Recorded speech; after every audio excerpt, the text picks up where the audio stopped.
So that adoption of wedding tech by couples is going to continue to accelerate, as Gen Z comes up, they are a digital first demographic. That's what's gonna happen.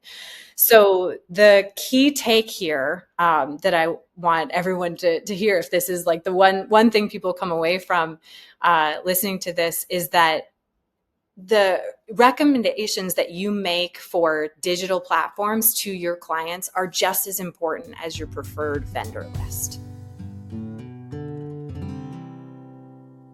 Hey everybody, this is Eddie Babbage, founder, CEO of Timeline Genius, your host here of the Wedding Industry Insider Podcast. I am here with Ariel Faulkner-O'Brien.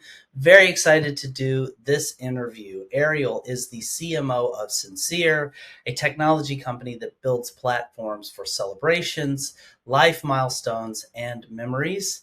Ariel, thank you so much for taking time to do this interview with me today.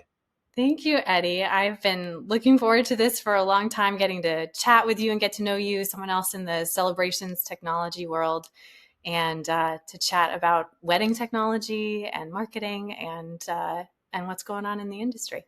Absolutely. I got carried away in our pre-interview and talked to you more than I do most guests because I was really intrigued by your background, and I want people to know they should absolutely listen to this full interview. And just to give folks a preview of the value they're going to get, we are going to unpack some of the powerful and important business and marketing lessons that you've learned in your fascinating career, seeing the growth of your company from like the startup stage to its current success.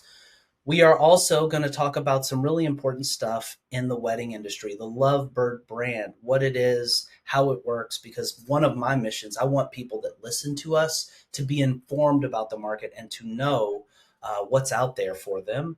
And we're also going to talk about a very interesting concept that I haven't heard anybody talk about, which is the idea of being equipped to give your couples, if you're a savvy wedding planner, to give your couple recommendations about the platforms they should use. So stick around for sure. Listen to this full interview. But before we get into that, Ariel, will you, in your own words, just give our users an overview, a brief sort of overview of how you got to be where you currently are in our industry?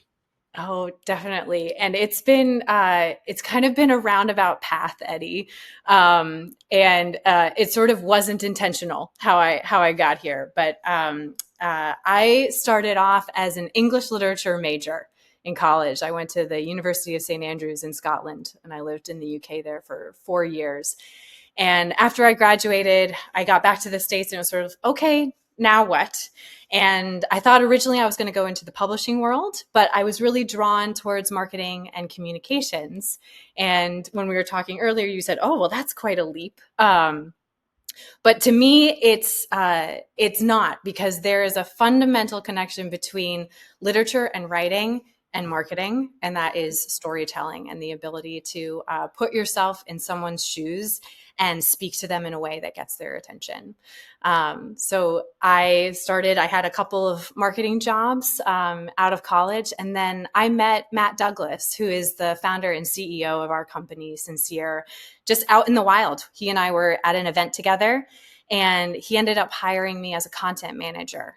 So that's where I started. And at the time, our company had one brand. We now have 4 consumer brands. And we were a startup in every sense of that word. There were less than 10 of us on the team at the time.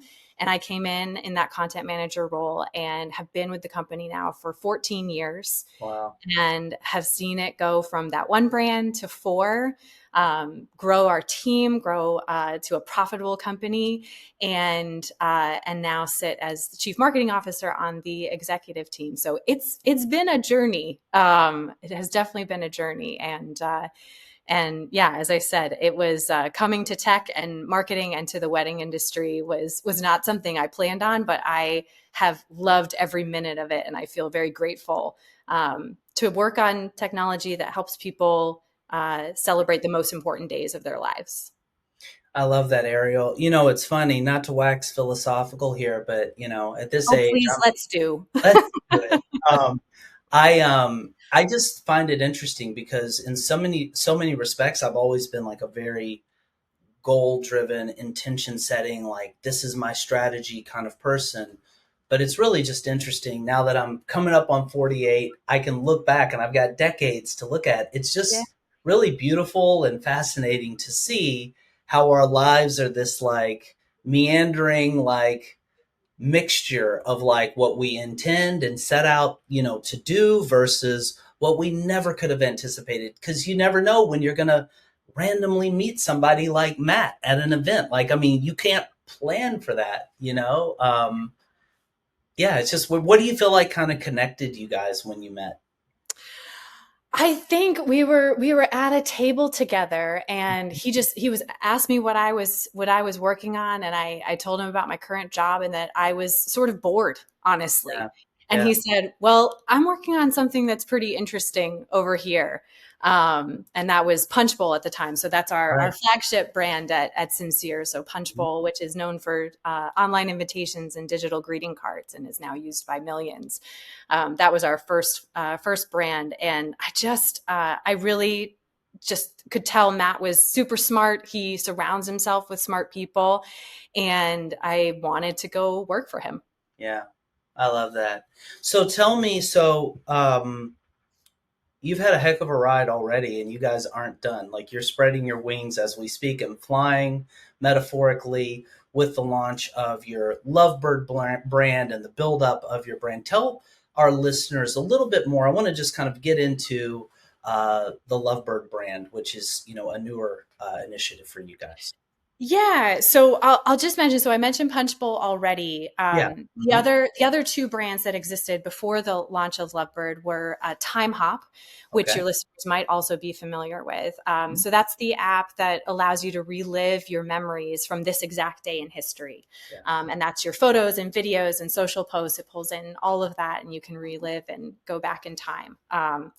And then Memento, which is our platform for group videos and shared albums, which is used for a variety of occasions. But in the wedding world, people can create video wedding guest books and shared albums where you're collecting candid photos from guests day of, or throughout the wedding weekend. So those were the three existing brands. And as you said in the intro, we build technology for celebrations, life milestones, and memories. And what is the occasion in all of our lives that sort of links all three of those things? It's weddings, right? That Absolutely. is the absolute logical next step. And all three of the brands I just mentioned touch the wedding industry in some way. And we decided, okay, it's time for us to go build something that is specific for this world, for the wedding world.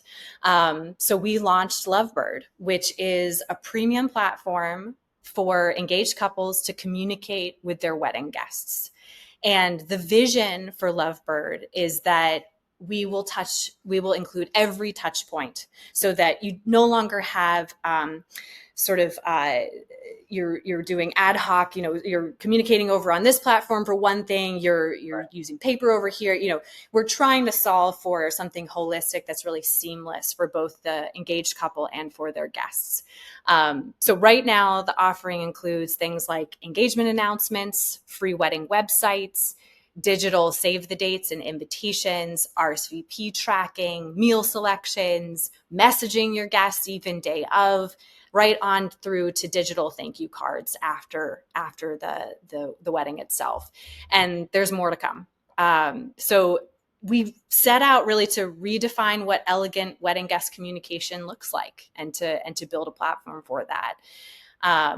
And one of the other key things is we wanted to make sure that brides and grooms could, unveil their wedding day really in style, seamlessly collect all the information they need from guests, beautifully represent who they are as a couple. So all of that elegance and the tradition that goes along with that, but without compromising on quality or style. So all the convenience of what you would expect from digital, but without compromise of quality and style. So that's what we're doing over there at Lovebird.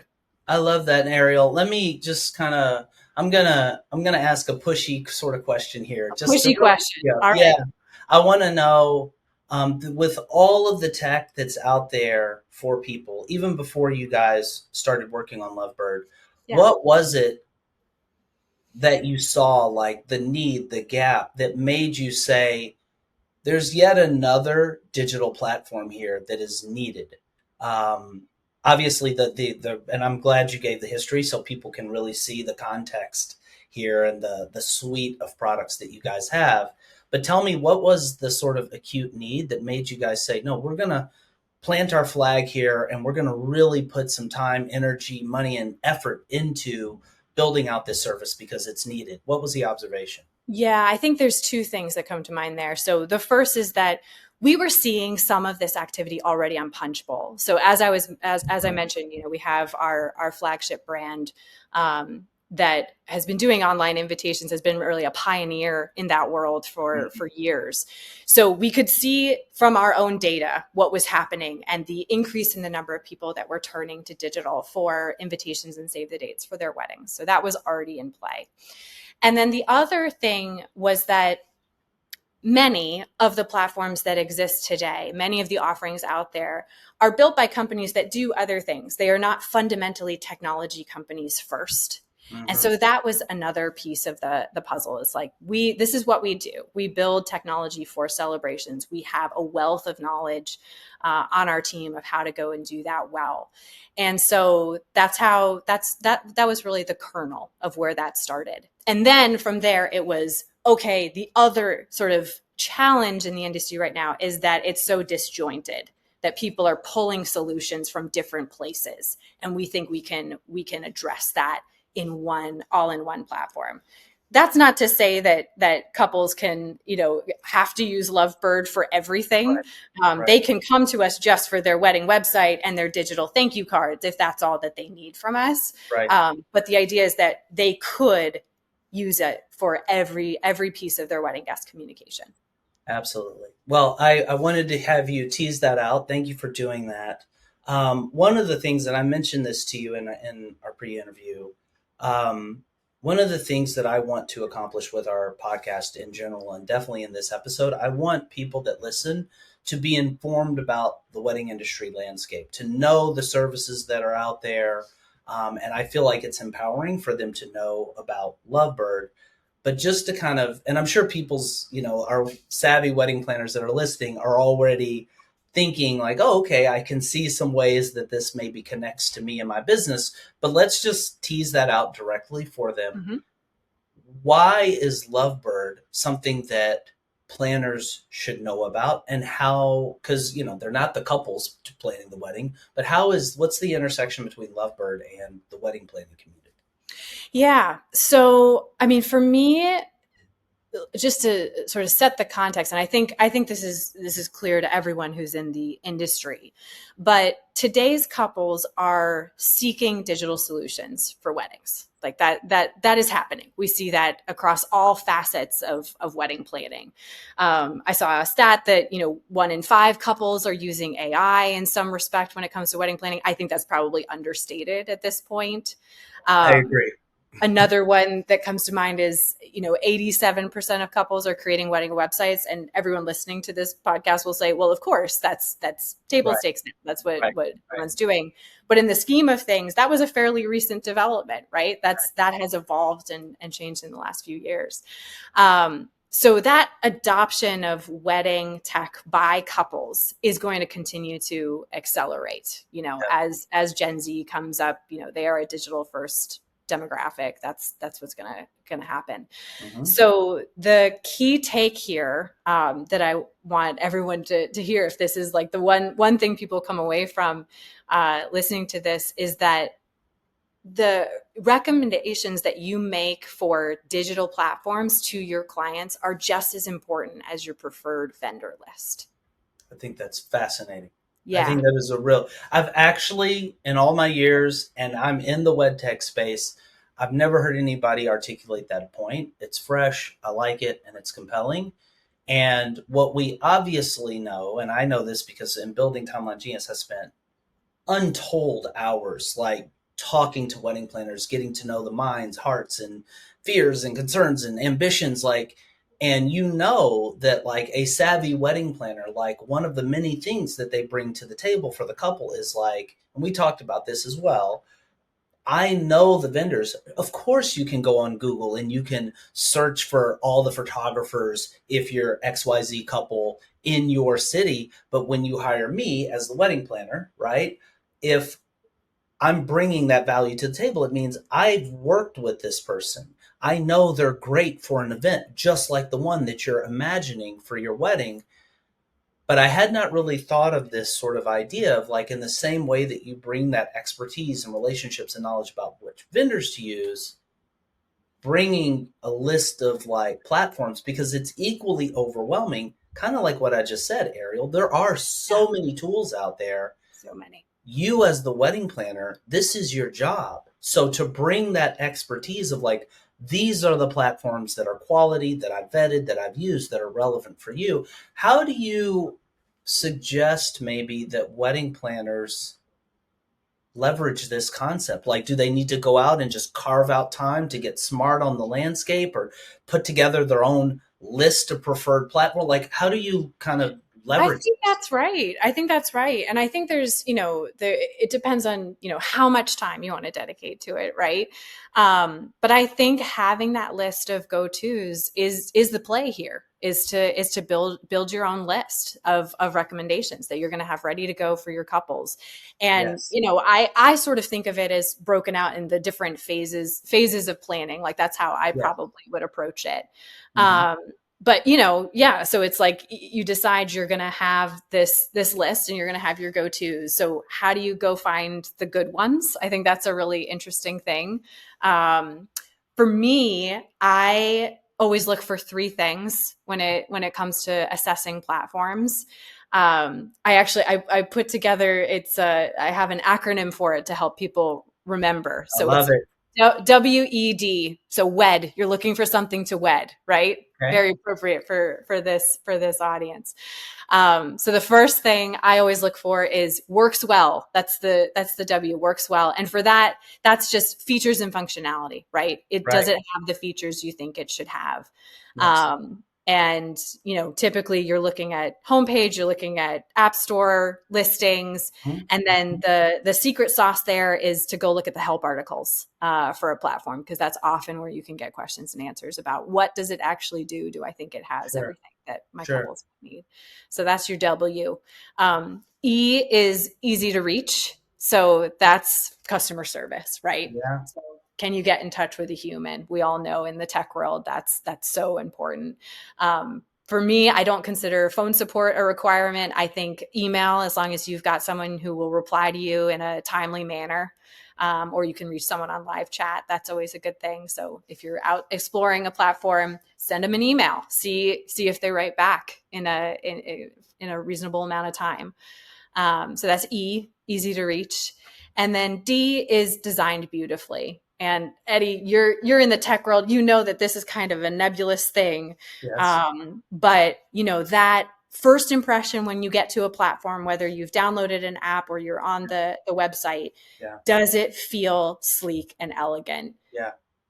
Is it fast? Is it well designed? Does it feel beautiful? And you just have to trust your gut on that. But those are my three. So works well, easy to reach, designed beautifully. Do you have others? Yeah, you know what's You're funny as listening? you were talking, clearly like my hamster's turning. This is like a passion point. I wasn't thinking about it until you kind of mentioned it, but I Yep. certainly have, thoughts and views. One, there's an intersection of the W and the E for me in Mm-hmm. terms of getting to know the software or the tool or app.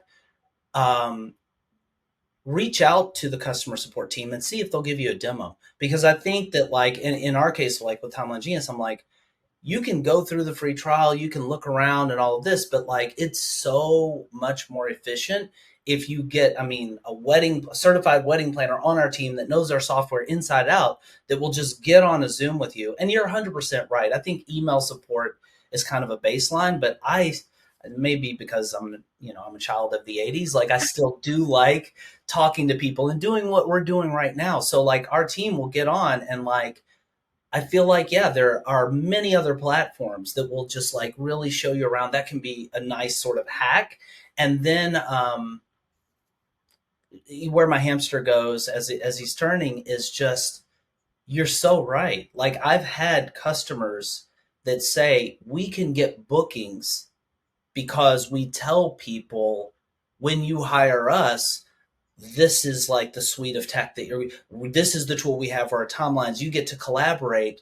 And I really just hadn't thought as much about kind of using it as like a marketing tool, as a sales tool for the Yeah, planner to say, because you're building credibility, right? When you, absolutely. yeah, Trusted resource, right? Trusted resource for whatever, yeah, yeah, whatever it is you're looking to solve. yeah. So if to be very precise, the couple hires a planner and they're like, they may not have heard of Lovebird, or maybe they do, but they don't really know the ins and outs because they didn't hear the interview that you're doing right now to really get it from the CMO, like what's happening with this app. So now the planner makes that recommendation, and your credit. It's almost like if you tell somebody about, like, when we refer somebody to a good movie and they like it, you're like, all right, I got some street cred here, right? Like I put you onto that, you know? Yeah. A great experience, whether that's, Yeah, happening the day of the yeah, wedding or leading up to it. A great yes, experience, no matter where it happens, digitally or yes, otherwise, leaves yes, a lasting impression. That's a positive moment, and 100%. that's And where your real finger back to value. the planner. If the Yeah. planner is the one that directed you to it and it Mhm. worked really well, you're like, I'm glad I did that experience, and I wouldn't have done it if I hadn't had this person who's in the job of knowing the landscape to put me onto it. Yeah, absolutely. And Um, I'd be remiss if I didn't also mention, with a lot when you're dealing with digital, you also, there's an element here where you can go off and you can find platforms that offer affiliate programs as well, yeah. right? So this is a Mhm. way where you can earn commission for those recommendations you were going to make anyway, to get some passive income. So that's also a factor. I was getting ready to ask you about that for Good. sure. Like, so, I mean, you've really sweetened the deal here because I mean, there's reputational benefit alone if you are the planner and you can direct, your couple to a service that ultimately gives them a great experience. But you guys are, just to be transparent, you're leaning in here. You want to build awareness, so Yeah. you've sweetened the deal here. Can you talk a little bit about the affiliate program that you guys are rolling out for, planners? Yeah, so Lovebird has just launched a new affiliate program that's specific to wedding planners. And the idea is you sign up, and then we give you tracking links, we give you images and copy and things that make it easy to share the platform. And then when you share that with your clients, when they use that specific link that you've provided to them, you then get credit for that and can earn commission on the referrals that you're making. So it becomes this passive income stream as well. So and that's not unique to Lovebird. There are lots Right. of affiliate programs out there, and many of the platforms offer something similar.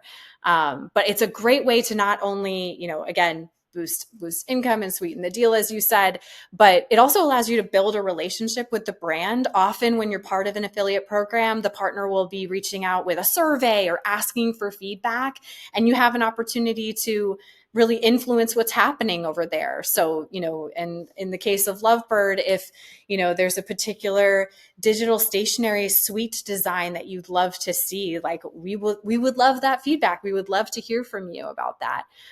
So there's exposure, there's influence that you can have by being part of one of these programs. So I know, just because, again, I've spent the last 12 and a half years talking to and having the privilege and pleasure of serving, you know, wedding planners all around the world. I know what savvy wedding planners are thinking right now, and it goes back to exactly what we were talking about.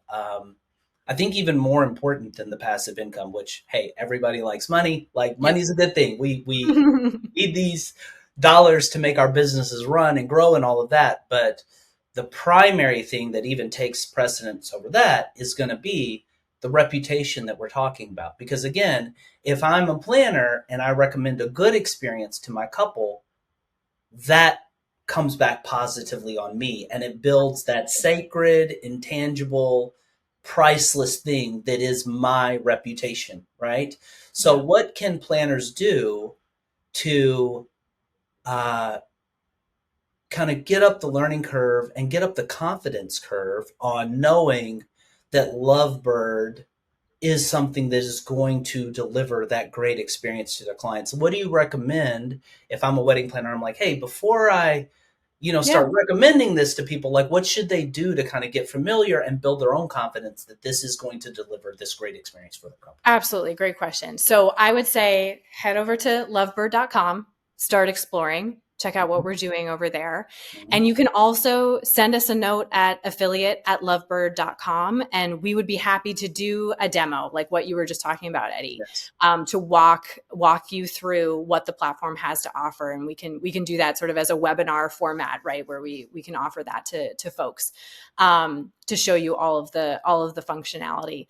And the other thing to remember is, this is a platform that, even though it's newer to the marketplace, this has been built by a technology company that has decades of experience in the celebrations world and is trusted by millions of people with our other brands.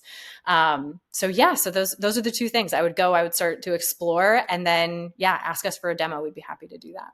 I love that. And I also love what I heard, Ariel, because it's very much our mantra as well with Timeline Genius. Our platform is constantly evolving in response to the feedback, and we want to hear the feedback. Tell us everything we can do, because there's no end to the pursuit of perfection, right? So like, and correct me if I'm wrong, but what I'm hearing from you is if there are things that, if there's feedback that people have, feature requests or whatever, you guys are more than open to wedding planners giving you that feedback. Absolutely. Absolutely. I mean, wedding planners are the boots on the ground, right? The ones who are there every day seeing these days unfold in real time, right? So that feedback is really invaluable, and is absolutely welcome. And, we have our product roadmap and the things that we're working on already, but there's always opportunity to influence and have a voice in what's coming.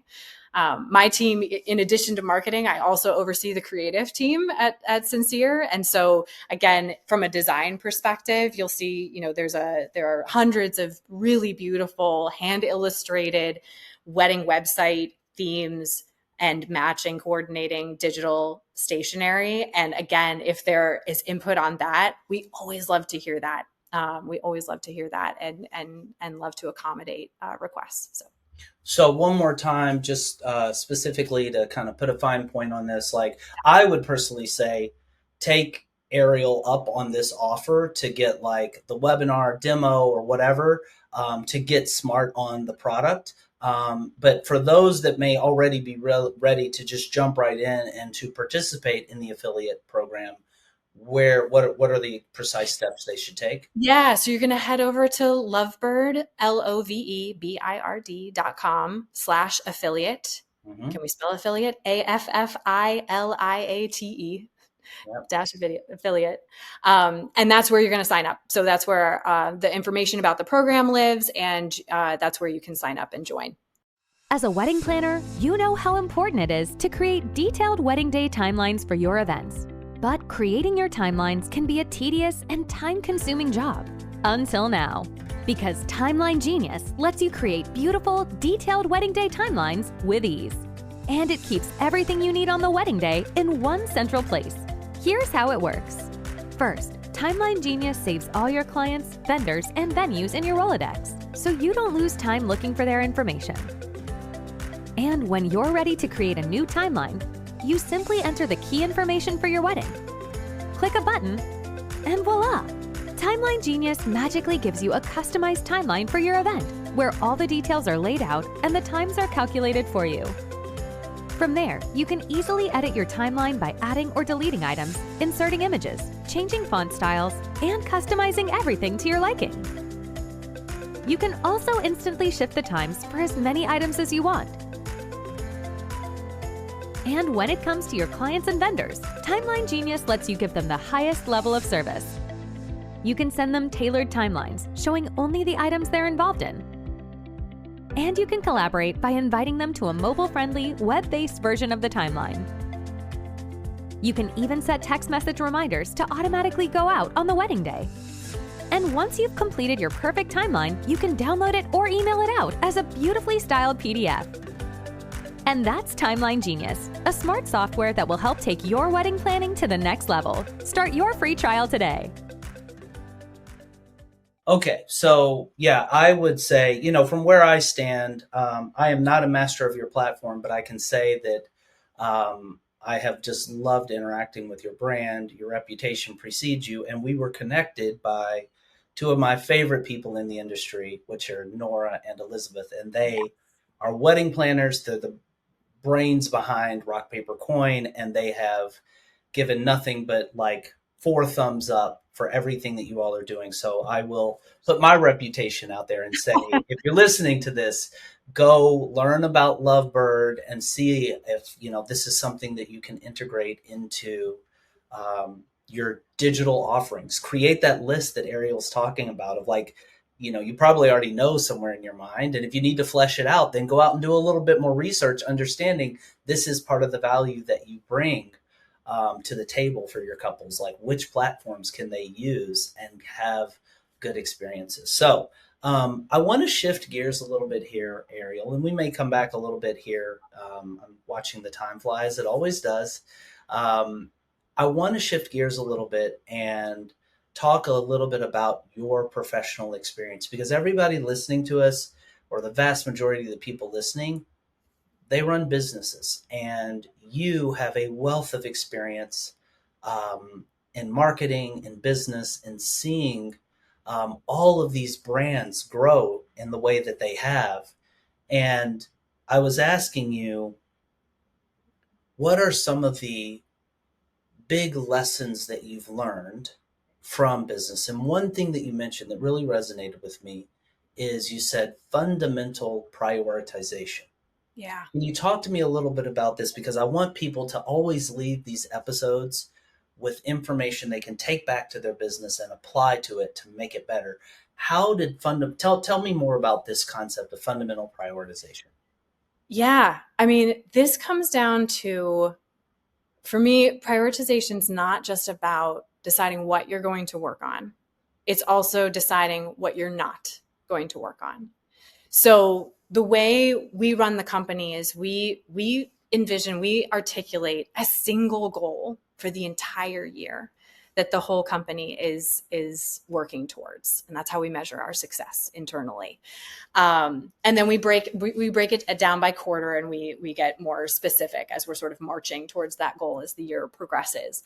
But having that clarity just frees you up to be able to say no to things. And to me, I came from other companies where they're, the CEO, or whoever you're working with would waltz in on a Monday and have a new idea that they wanted to go after, and everyone goes after that idea. Yeah, And then it sort of falls by the wayside, and the newest idea comes in, yeah, and you feel a little directionless, right? And it's so easy. We get pulled in so many different directions. There's a lot of things that are asking for our attention, right? But if you can have the clarity of vision to articulate very specific priorities and stick to them over a set period of time, and then say no to the other things that come knocking at your door, that is a real key to the path to success, I think. I love that. It's funny. There are two thoughts I have on that. One, I think it was a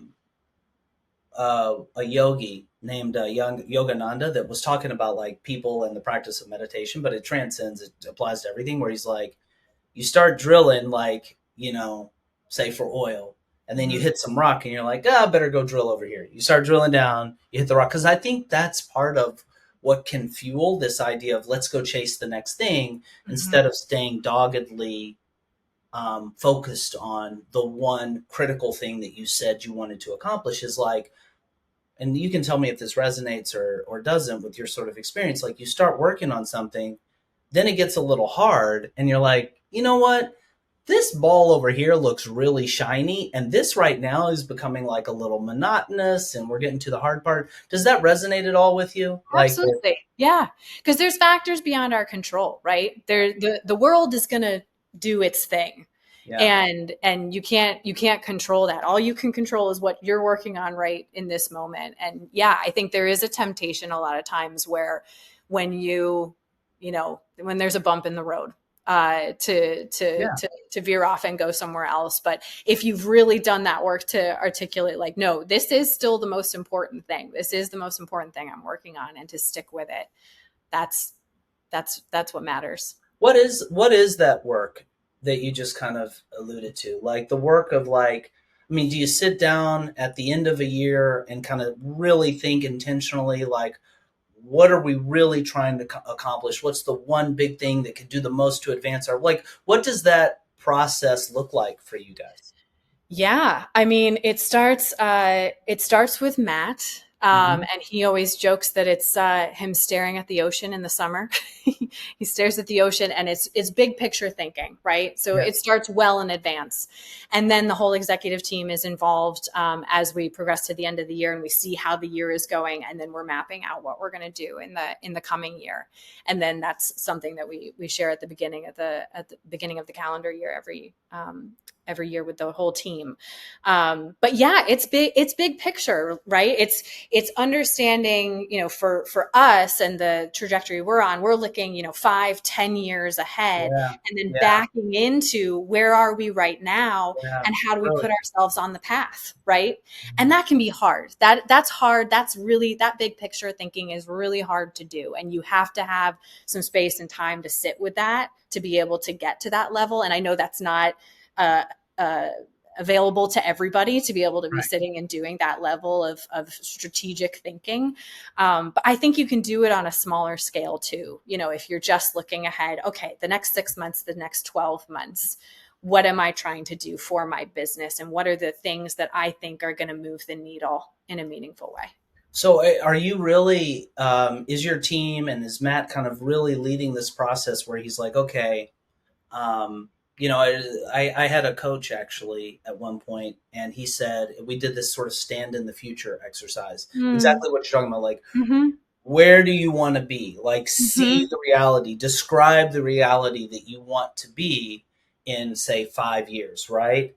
And Hmm. now let's kind of start backtracking from there. Is the exercise that you guys are essentially doing saying, okay, where do we want to be? And we're going to find or identify the one thing that is going to do the most to advance us toward that end, and we're just going to commit and lock in that that is our focus for this year. Is that basically the exercise? That's right. Yep. That's right. Powerful. That's Yeah. really powerful. And then how often is it that you set out to do this thing and you don't hit that goal, and what does that look like, if you don't mind my asking? Oh, that's interesting. Um, I'd have to go back and look and see sort of what the what the run rate is on that. Yeah, I mean, sure. we are I would say more than often successful in Yes, what we set out to sure. do, because Yes. it's always reasonable, Eddie. Like, we're Right. not, it's always, we never set a goal we don't think is achievable, right? Yes. We Yes. understand the resources on our team. We understand we have an incredibly talented group of smart people, and we have Yes. a lot of confidence in what we can do together. But it's always reasonable. So I would Right. say more often than not, we're reaching whatever that was that we set out to do. And I you may be thinking, Ariel, that like I mean, even in what you just and I do appreciate that you acknowledge this that like every business is different. Running a wedding planning business is different than running the family of brands that you're running. That said, I think there are a lot of similarities, and I actually do think everybody because if they're not doing if you're a wedding planner and you're running your wedding planning business, if you're not doing that big picture thinking, who's doing it? Mm-hmm. Like it, and it's somebody's got to do that. Otherwise, you're going to kind of bounce around. It's like I think I listened to a great talk by Arnold Schwarzenegger. He's like one of his key things is like know the end result, like that you're aiming for. Because if you don't, you're like a ship that sets off without knowing the destination. So I do think this actually applies. Um, I also loved something else that you said in the pre-interview, Ariel, which is by deciding on what you are going to do, you're also deciding on what you're not going to do. Can you Yeah. talk a little bit about that? Yeah. I mean, to me, leadership is making choices, right? Hmm. And that goes both ways. So you decide what you are going to work on, and Hmm. then that lets you say no to the other things that come knocking on the door. Mm-hmm. And for me as a manager of my team, it's so empowering to have clear priorities, right? So when Yeah. I have a team Yeah. member who comes to me, hey, Ariel, I'm overwhelmed. Here's what's on my plate right now. And I can sit there and I can very easily go through and say, okay, these are the things you're working on that help us towards this priority, this goal that we're working on. These are the Yeah. things that don't, and we're going Yeah. to say no to those. And that's okay. And we're going to communicate that. And we are not working on that. And that's how you keep, everyone from burning out, right? Like that's So you can avoid powerful. burnout that way, by saying no and making those decisions. But it's in many ways, it's even more important than the other one, right? Yeah. Because that's how you have the clarity of vision, and then you have the enough brain space and enough resources to go after the things you do want to go after without the distraction of those other things. I heard an anecdote. I don't know if it's true or apocryphal or what, but supposedly there was like this room. Bill Gates, Warren Buffett, and other just titans of industry were there, and they were going around, and each person was asked to identify what is, if you had to attribute your success to one thing, what would you attribute it to? And everybody else said something different, but Gates and Buffett, who are actually really good friends, said the exact same thing. They said focus. Yeah. And I'm like, that's such a powerful thing. And it's so easy to get distracted. Lord knows I tend to be really focused by nature, but there are definitely times where I get like Yes. sucked out. I mean, because other people might start getting focused on something. And you're like, I gotta go. Or like Right. things come up. You're like, well, I didn't know this back in January, It's hard. Yeah. What we're saying here, this is hard yeah, to do, but it's so absolutely. It's so worthwhile. powerful. Yeah. Absolutely. Yeah. Another thing that we talked about, that I'm going to have you unpack a little bit, and this is spoken like the marketer that you are, Yeah. is the concept of letting the data decide. Yeah. Can you talk a little bit about the power of that sort of mantra of like letting the data decide? That's a big one for us at our company. So I always say my assumptions are almost always wrong.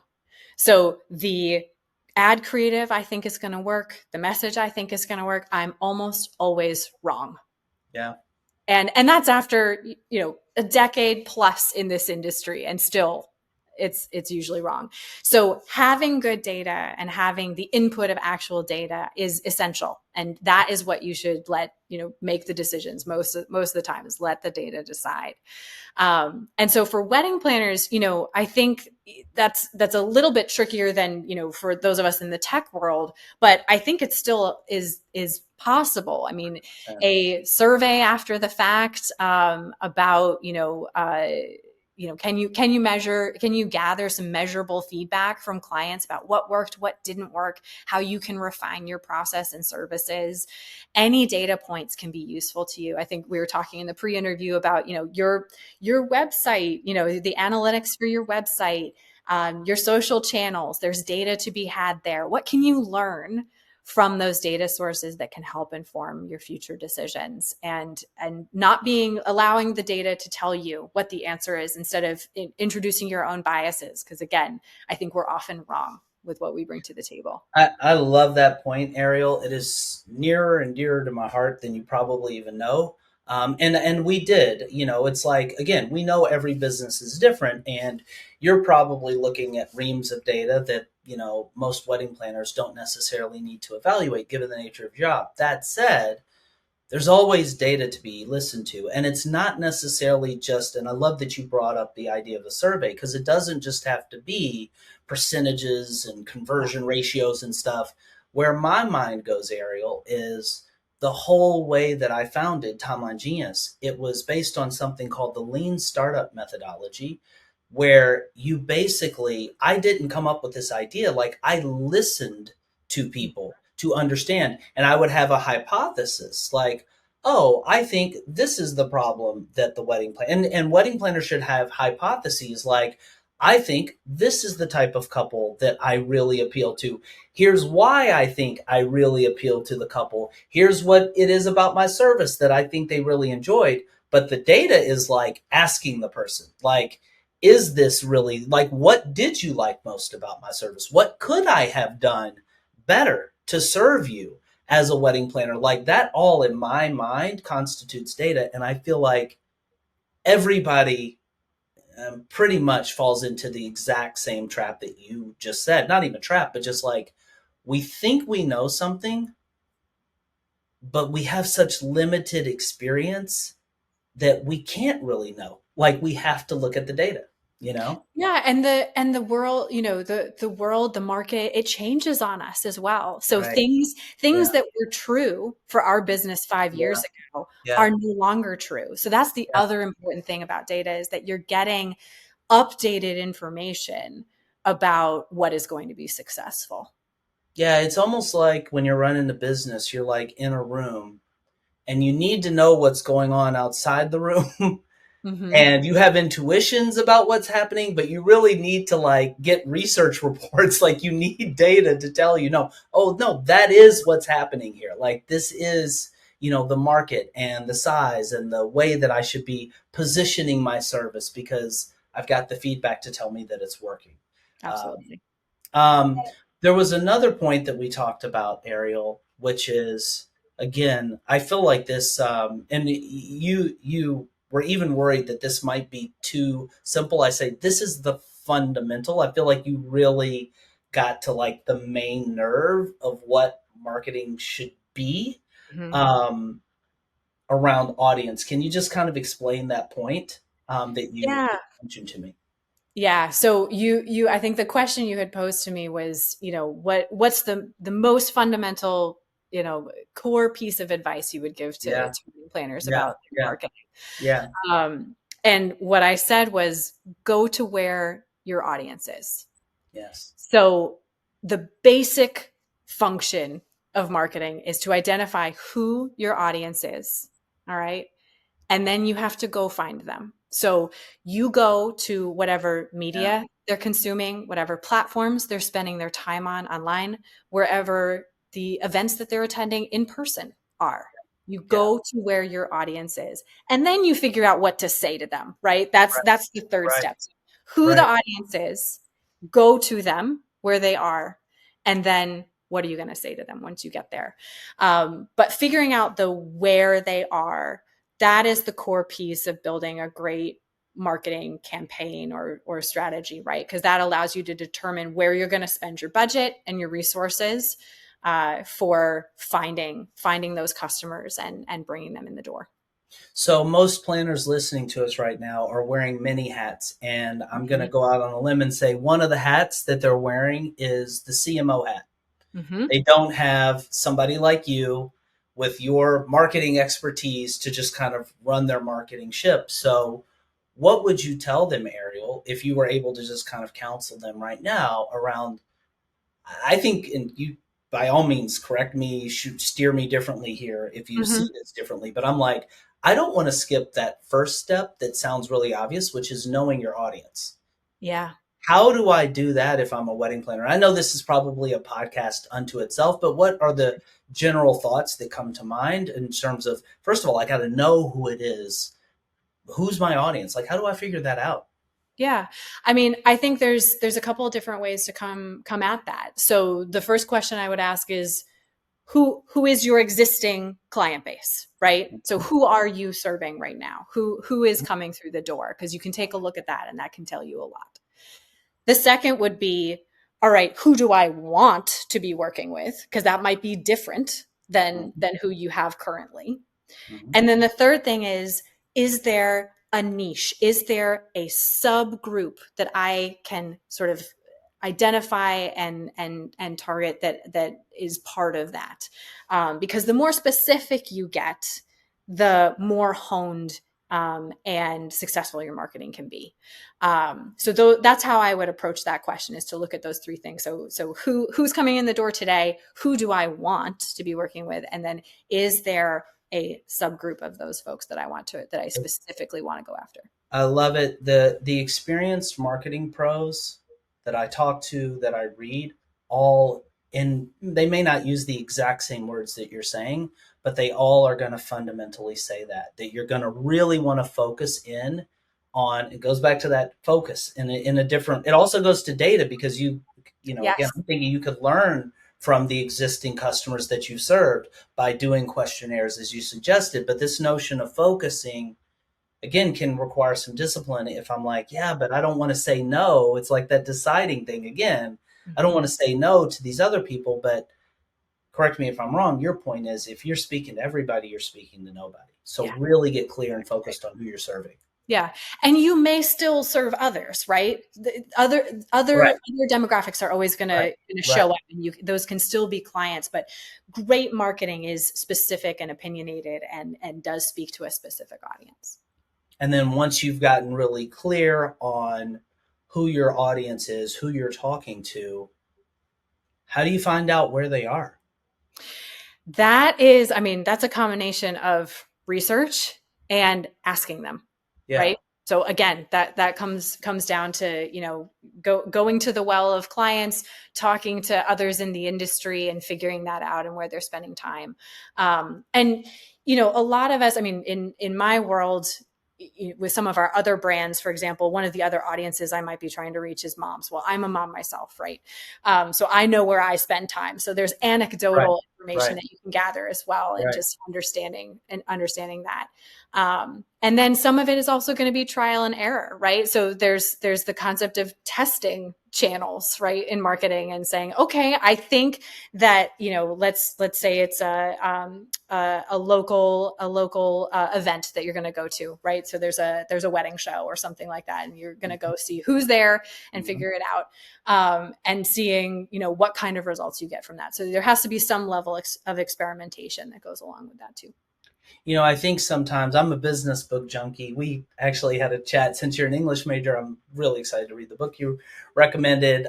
But like my time, because I'm a parent too, if I'm not working on Timeline Genius or watching Netflix with my amazing wife, I'm probably reading like a book about business. But there's a difference between just like reading about it and actually doing it. Mm-hmm. Is this actually, and I feel like I know the answer to this question, but are these principles that we're talking about for marketing how you all have built your successful brands? Like for each one of these brands, are you following these steps like pretty disciplined and diligent Oh, yourself? Like absolutely. Yeah. who's our market? Yeah. Yeah. These are everything you and I have been talking about. Like this is how we have run this company, and this is how we've gone from one brand to four and built this business. Absolutely. Everything we just said. I asked that because it's like that celebrity endorsement. I'm like, I want you to know, like, I want, dear listener, this Yeah. isn't just like business theory and, Yeah. mental just gymnastics. This is like really coming from the trenches of like, no, we're building a company. We've built a successful company. And in each case, again, correct me if I'm putting words in your mouth that aren't right, but in each case, this is what we do. We figure out who the right audience is, where they are, what the right messaging is. Like that's how you build a company. Yes. Yep. Yeah, That's how it's I love done. that. Well, there is another sort of just high level question. And just to recap here, because I feel like we've gone through a lot. A lot of times I'll do an interview and it's just one thing, but I was like, oh, we got to talk about Lovebird. We We've got had to a talk journey here. We've had about, a journey. yeah, we've got a journey here, but I like it. Like there's some through line here that makes it all work and be cohesive in my mind, at least. But just to kind of recap for folks, like Lovebird, you guys know what the platform is. Go get smart on that. Go check out the affiliate program. And we talked about also fundamental prioritization, like setting a key priority. What a powerful idea. Committing and not getting distracted by other shiny balls. We talked about the concept of letting the data decide, and it's not just numbers on like a analytics dashboard. It could be questionnaires, but learning, not just going on your own assumptions and intuitions, but learning and being open to the idea that your intuitions may not immediately be right. And then thirdly, this concept of identifying your audience, going where they are, and giving the right messaging to them. Um, One question that I always ask at the end of the interviews, Ariel, is if you could give one piece of advice, and this doesn't have to just be limited to marketing, this is drawing on your life experience, personal, professional, all of the above.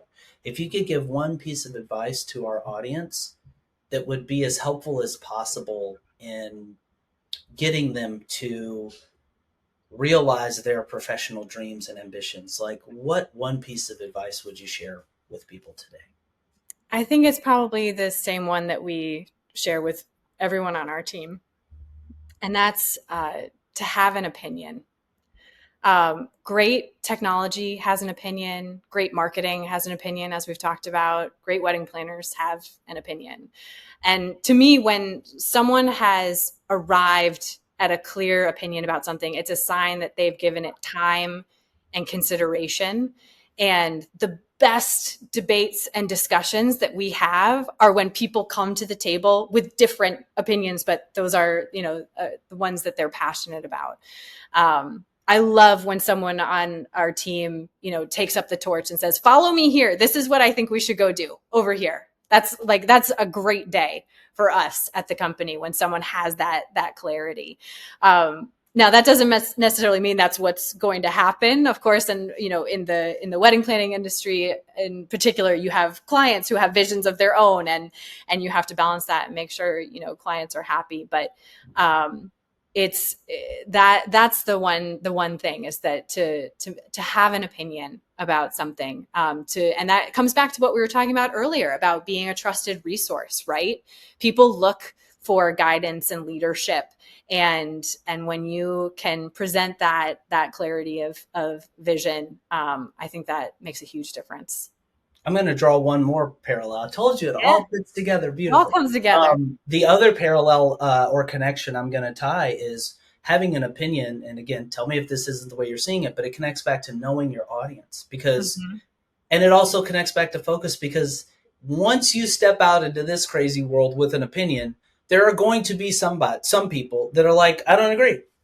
And being okay and knowing that, like, the people that I am speaking to, the people that my service, my energy, and my brand is for, those are the people that me standing up, having a little courage, having some insight, and sharing it, it's going to land and appeal to them. Absolutely. Does that resonate with you? Absolutely. Yes. Yeah. Yeah. It's what we were talking about earlier about, if you are marketing to everyone, you're marketing to no one. Yeah. Right. And that comes back to this as well. So that's what I mean by, great technology and marketing has an opinion, is that it's speaking to something specifically. And that is what draws in the audience that you want to reach, is when you are there and you're clear about what that is. That is awesome. Well, Ariel, I know that people have benefited from the advice that you've shared, because I have, and I've been in business for, too many years to count at this point. But you never stop learning. And, I love that humility of knowing you can be wrong about things, but I've benefited. I know people have, and hopefully they've also gotten a feel for you and your company and the authenticity and integrity that you guys bring. I've had a few touch points with people on your team, and every one of them has been awesome. So once again, if people want to learn more about Lovebird, want to get involved, with the affiliate program, can you one more time just tell people, or if they want to reach out to you personally, Yeah. So leave people with that.